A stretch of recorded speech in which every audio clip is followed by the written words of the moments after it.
ganyan lang po maglagay ng valve seal mga loads.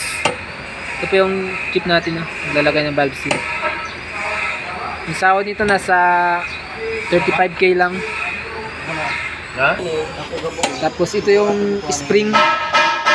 Yung spring mga guys, mga loading. Inner spring to, may outer spring pa isa. Ito guys, balik spring nilagay na ng ating balik ba ito? Ano guys, install natin yung mga spring natin. Nandito pala yung valve lock natin sa loob. Ayan, maraming valve lock. Ito yung outer spring saka inner spring. Nandiyan pa yung mga retainer nya.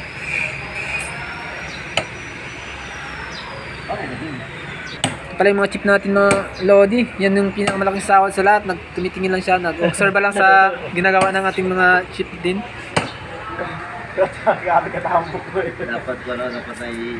Nakita niyo yung pag-explain niya kung paano yung paglagay ng tama. Narinig niyo man siguro. Tamang tuk-tuk lang, pagpupuk lang mga lods para hindi masira yung valve seal natin. Yan, patapos na po lagyan ng mga spring natin. Yan ang jacket yan.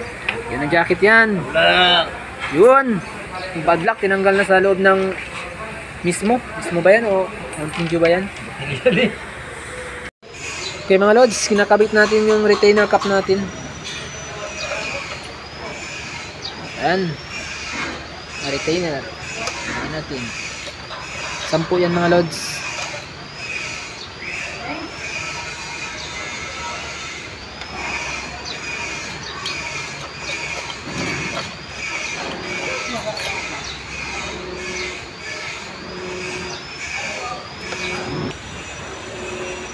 Dito naman lods, ikabit na natin yung valve lock nya.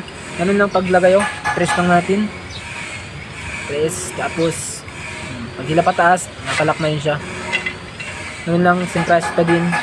Mabilis lang talaga yan mga Lodi pag may ganito kayo. Special tools pala to. Yan, parang timbangan ng baboy lang. Okay, press natin. Ayun. Bilis talaga. Magaling talaga, magaling. Ito yung mga tunay na chip. Madali lang paglagay ng valve lock. Kabila naman tayo mga Lodi. Ngayon naman yan, parang timbangan ng baboy lang yan, pero special tools yan. Ano yan? Vietnam. Nakita nyo mga Lods, parang madumi lang yung trabaho niyan, pero nasa 35k yung sahod niyan. Maglagay-lagay ka lang ng valve lock lang, ganun lang yun. Basic lang talaga.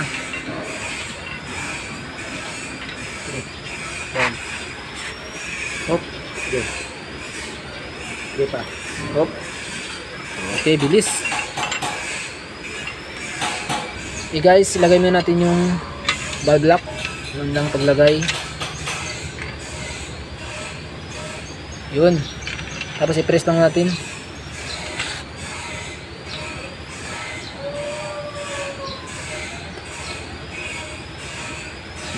Okay, tapos na guys. Bilis, tapos na lahat yung paglagay natin.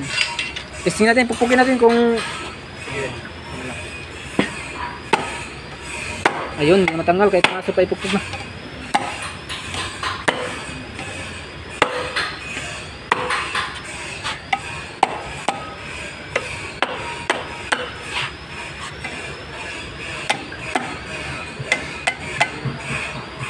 Yun, tapos na mga guys.